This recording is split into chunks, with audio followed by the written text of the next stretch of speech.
Hello everyone, welcome to today's episode of Showcase on Dark Souls 3. So, time for the last plain bow and arrow before the great bows. Now, in terms of using other damage other than physical, well, it's been turning out good results. But I waver on the magic. Most enemies are resistant to, like at least a good portion of enemies in the game are resistant to magic. So the Darkmoon Longbow is a bit of a work cut out for it, doesn't it? Description of his weapon reads, Longbow of the Darkmoon Gwendolyn, who is gradually devoured by Aldrich. Gwendolyn being one of the key figures or bosses, and, well, actually it's one of the optional bosses, that's right, in Dark Souls 1. His golden bow is imbued with powerful magic, and is most impressive of moonlight arrows. The skill is the Dark Moon Arrow, infused with readied arrow with Dark Moon essence, granting it magic damage and the ability to pierce shields. So, if I read that right, the magic damage is from the skill only?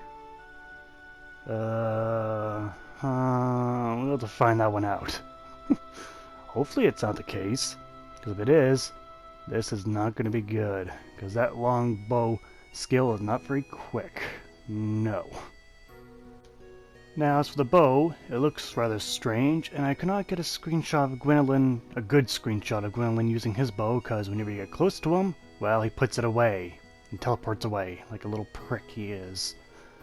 Anyway, for this bow, though, it seems like strange as it has like two arches, with the back one being the main one with the bowstring drawn to it, and the other one, I'm not sure why it's there. Your guess is as good as mine. It is very strange looking. Very strange. But, oh well, moving on to stats.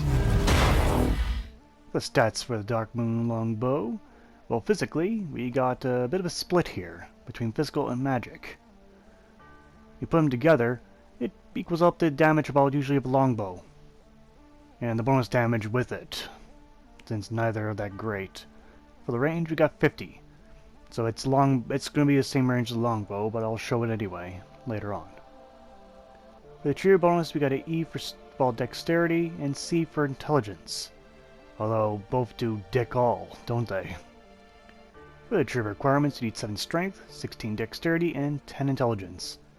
Not really, you don't really need a whole bunch of intelligence there to use this, almost none at all. And then we got the special move of the Darkmoon Arrow, which takes 10 FP regardless. And the weight of the weapon's 4.5, which is pretty much not that heavy at all. Pretty easy to carry. But will it do any good? Well, we'll find out soon enough. Let's go on to the few animations it has. In terms of drawing the string and firing it, it's the same speed as every other bow. Now, when it comes to the special move, we got the usual stance and the usual animation. Almost no difference in terms of animation despite having a different name. We just assume it adds magical damage and hopefully adds extra magical damage.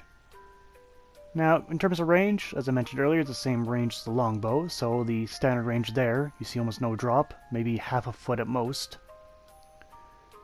And moving to a slightly longer range towards the back of the arch, you can see here that you get a slight drop of about a foot to a foot and a half.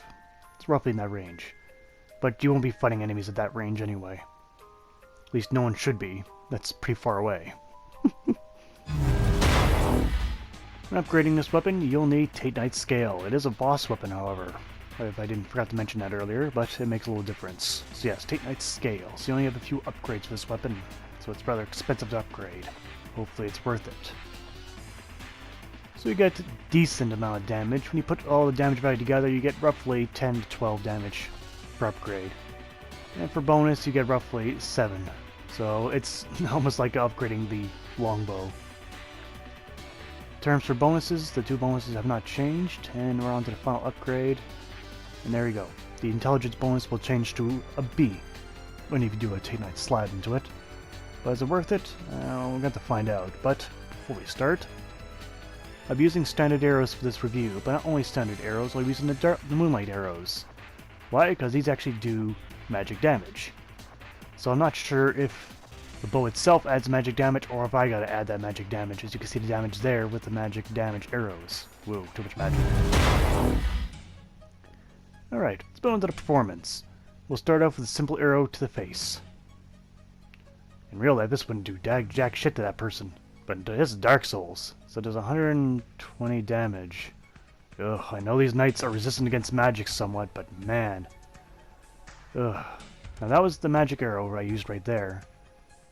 Right there, yep. 150. So I'll use a plain, let's see. That's a plain arrow, let's use a magic arrow. Okay, so significant more damage, but not really that impressive. But then again, these are Cathedral Knights. Got one match hit the head good based on the angle it was at, so that was alright. But I don't expect very good damage against the Deacons at all. They're heavily magic resistance. Yeah. So let's see.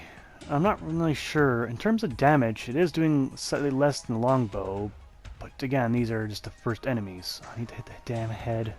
There we go. Yeah, it's a plain arrow. Let's do the magic arrow now. To the head.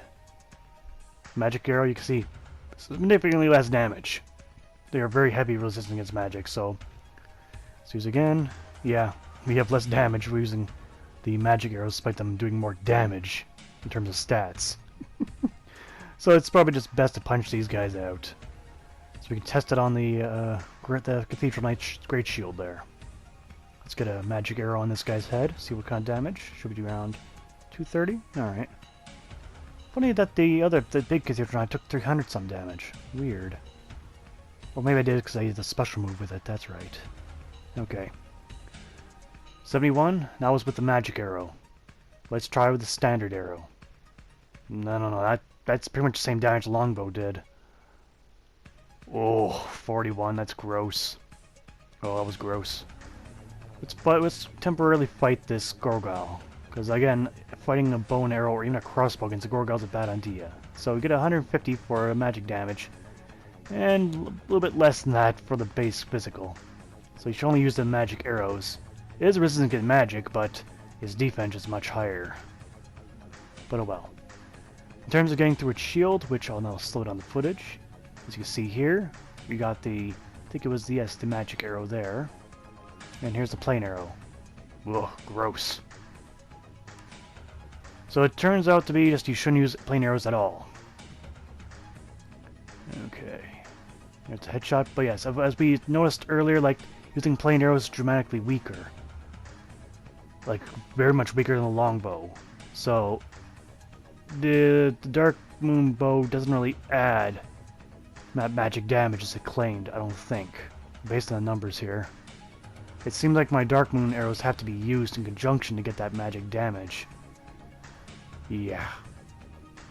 And by the way, the Dark Knight here, he has no magic resistance. The most resistance he has is lightning and a bit of fire.